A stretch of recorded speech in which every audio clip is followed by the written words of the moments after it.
Hi, PerspectaWeather.com meteorologist Paul Dorian here on Friday, January 31st. Another cloudy, chilly morning here in the Mid-Atlantic region. It's basically been a quiet week, but rather cloudy and chilly. We do have low pressure that will form up near the Carolina coastline late tonight, early tomorrow. Then it moves to a position well off the Mid-Atlantic coastline later tomorrow. It could throw some rain back into the I-95 corridor region, maybe in a few areas north of the Mason-Dixon line. There can be some flakes mixed in, perhaps even a little touch of freezing rain in the northern western suburbs of Philly late tonight, early tomorrow. And then tomorrow night, well after that low pressure area departs off the eastern seaboard, a wave in the upper part of the atmosphere could cause additional showers, maybe rain showers early tomorrow night and snow showers in some sections of the Mid-Atlantic region.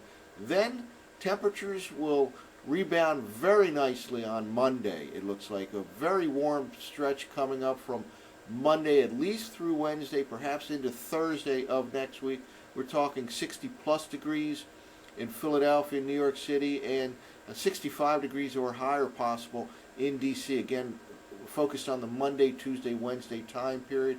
A slow-moving cold front will give us multiple shots at rain beginning Wednesday of next week and going into the end of next week. Let's start off by looking at the ensemble run of the GFS from last night in terms of 850 millibar temperature anomalies averaged out in 5-day periods.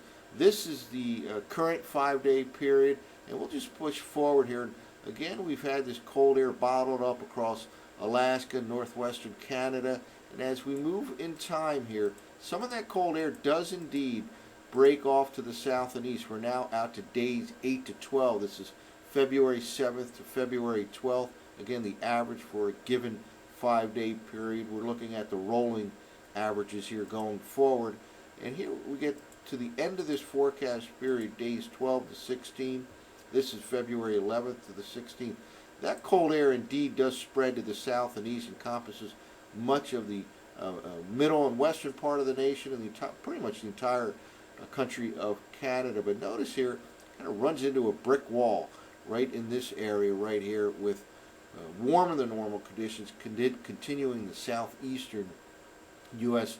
where there's been stubborn high pressure aloft in much of the time over the winter season. Again, looks like they'll stay warmer than normal. The cold air runs into a roadblock right here, and this will set up a battle zone area right in this region right here between the warmer than normal air to the south and east and the colder than normal air to the north and west. Indeed, looks like multiple waves of low pressure will move along a frontal boundary zone during the second half of next week. We're talking Wednesday, Thursday, Friday, as colder air tries to seep in to the Mid-Atlantic region towards the end of next week.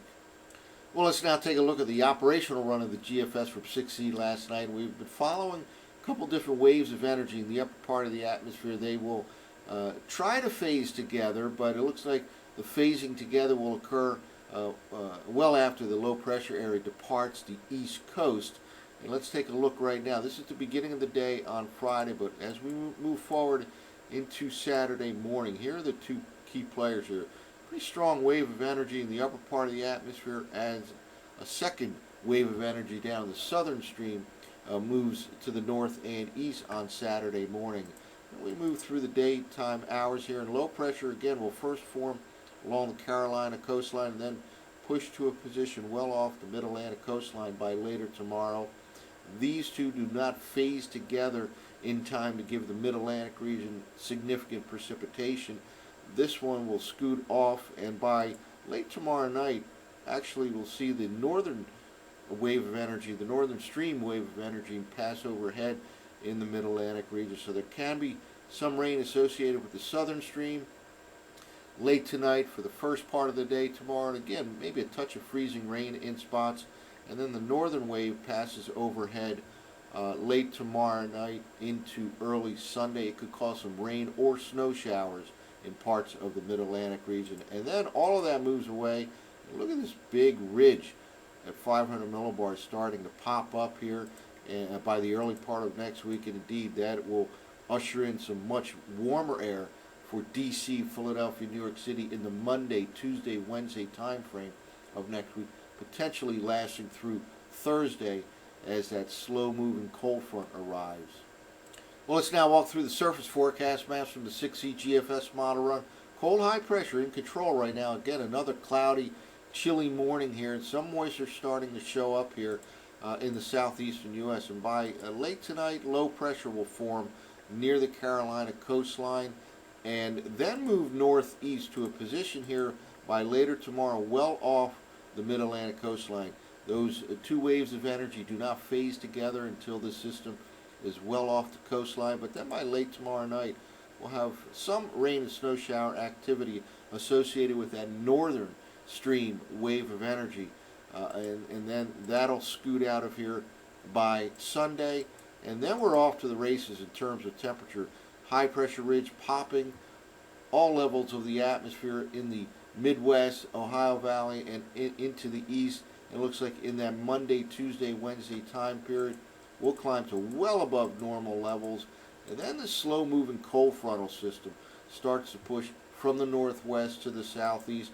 By the time we get to Wednesday, we'll start to see a series of waves of low pressure right along that slow-moving cold frontal boundary zone. We have a decent shot at some rain on Wednesday in the Mid-Atlantic region, and then a follow-up low-pressure area could cause some rain in the Thursday time frame, and ultimately, probably by Friday, that colder air will start to arrive in the Mid-Atlantic region. We'll have to watch for any possibility of additional rain that could change to frozen precipitation, at least in parts of the Mid-Atlantic region, and certainly the northeast U.S.